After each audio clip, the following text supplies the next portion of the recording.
Joining me now to discuss the vote on the federal budget and Senate Republicans aligning to push through the president's tax policies is the Executive Vice President at the National Taxpayers Union, Brandon Arnold. Thanks for joining us. Thanks for having me. Okay, so who's right here? The Republicans say they've got a solid bill. The lone no vote, Representative Thomas Massie, said it's kind of devoid of reforms to Medicaid and spending. Yeah, well, let me first of all say I like Thomas Massie a lot. He's a very bright guy, a very principled guy, and I think he's got a lot right here, but also I think he's missing the mark a little bit. And on that, I would say this bill is a framework. It's not a piece of legislation in the traditional sense where it tells exactly what is going to be spent, how much in which department, where we're going to cut, where not we're going to cut. It just provides broad instructions to a dozen committees to say we're going to cut by this amount. And it doesn't provide detail as to how those cuts are going to take place. So when it comes to Medicaid, I think he's right. We should absolutely be putting Medicaid on the table. You know, Medicaid had about $32 billion in improper payments last year. So at a minimum, we should be looking at squeezing as much of that as we possibly can out of the program. I agree with the common sense reforms he's talking about. If you're an able-bodied adult, you're able to work, you should either be working or be looking for a job if you're going to receive benefits. So I think he's right there. But there's only so much they can put in this framework because it's not an actual bill. Look, I don't want the perfect to be the enemy of the good, okay? But he is a very important voice in this, and hopefully that language will be added in later. I don't know why it couldn't be added in now, that these are the things we're going to do when we get to the, to the actual final piece of legislation. But we have been down this road before with Republicans. I'm thinking Ryan and McConnell in the first Trump presidency, right? They ran on repealing Obamacare. They didn't. They ran on building a wall. They didn't. They ran on spending cuts. They didn't. Yeah, I mean, I agree, and I share your frustration. If we're not going to cut spending in a meaningful way in this go-around, then Republicans should just close up shop because they can't get it done. Spending right now, with the exception of the financial crisis of 2009 and the recent pandemic, spending is at its highest level since 1946. As a percentage of the economy. That's just bonkers. We should not be spending that much money unless there's a major crisis, a war, what have you.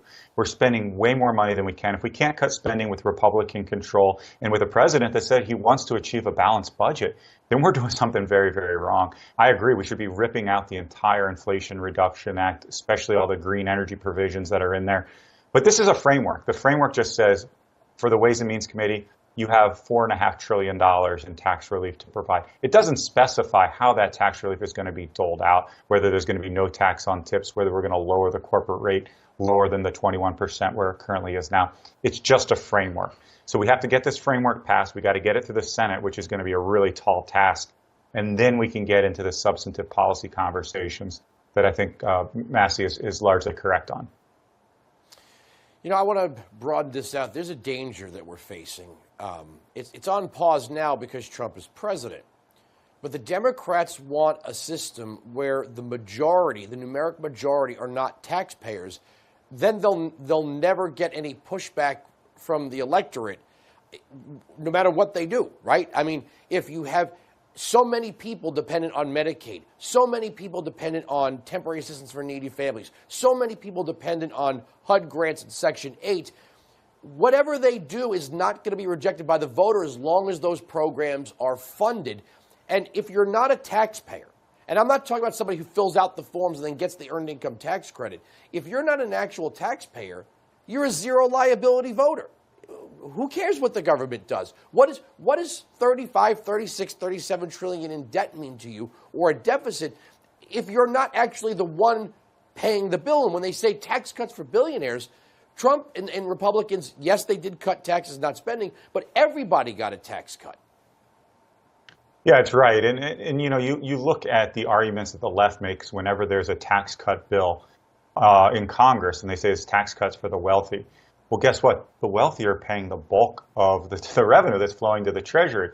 So if you're going to provide tax cuts, and I think the best way to provide them is in a broad-based fashion where everybody gets a little bit of the action there, which is what we did in 2017 and hopefully we'll do later this year, then yeah, the wealthy are going to get something, as well as people that are struggling, that are barely squeaking by. Everybody who's paying taxes can and should get some degree of tax relief because heaven knows things are incredibly expensive right now, and people are defaulting on their mortgages. People are defaulting on their credit card bills. So I think it is very appropriate to provide tax relief.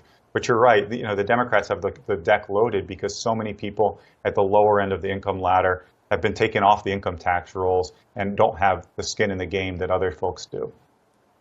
Well, look, you look at states like Florida, Tennessee, Texas, New Hampshire, they run without an income tax.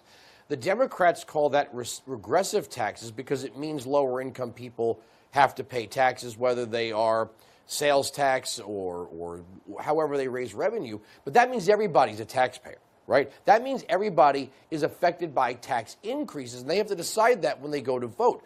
With the progressive income tax, you have a weaponized progressive class warfare system that they are looking to move that needle ever, and look, again, it's an income tax. Just because you earn a lot more doesn't mean you have been given some extra responsibility. It's funny, Democrats are only for equal protection under the law every day of the year except April 15th. Yeah, well said. Listen, I agree. There's a ton of inequities in the tax code now, and with the exception of Social Security, the payroll taxes that we pay, there's a lot of people that aren't really contributing to the federal tax burden. Maybe in excise taxes here and there, gasoline excise taxes and alcohol and so forth. But you're right. I mean, we've taken a lot of people off of the tax rolls now, and I think that's reflected by the fact that we have $2 trillion in deficits. Annual deficits projected as far as the eye can see. We have spending, as I mentioned earlier, at an all-time high since 1946 with just two small exceptions. And when we do enter into a meaningful conversation about how to set up our tax code to encourage investment, to encourage family formation, to make sure that small businesses can actually, succeed and get by in a tough environment, Democrats just scream tax cuts for the rich ad nauseum. So it's a very frustrating situation, but hopefully, good can prevail here. Well, and I'm going to run out of time. The truth is the $2 trillion in cuts is $200 billion over 10 years. There's no guarantee that a future Congress and a future president won't rescind that. So they have to make a deep cut now that benefits us right now, not potentially a decade from now. I got 20 seconds. No, you're totally right. We need guarantees that these these spending cuts are not gimmicks. They're real cuts. They change programs. And if Democrats want to undo them down the road, then they're going to have to pass legislation. They're not going to be able to just wave them away with a point of order or some sort of cover-up that they do time and time again. We need to get this done. We need to start turning the ship around for sure. All right, Brandon, thank you so much for joining us. Always a pleasure. Thank you.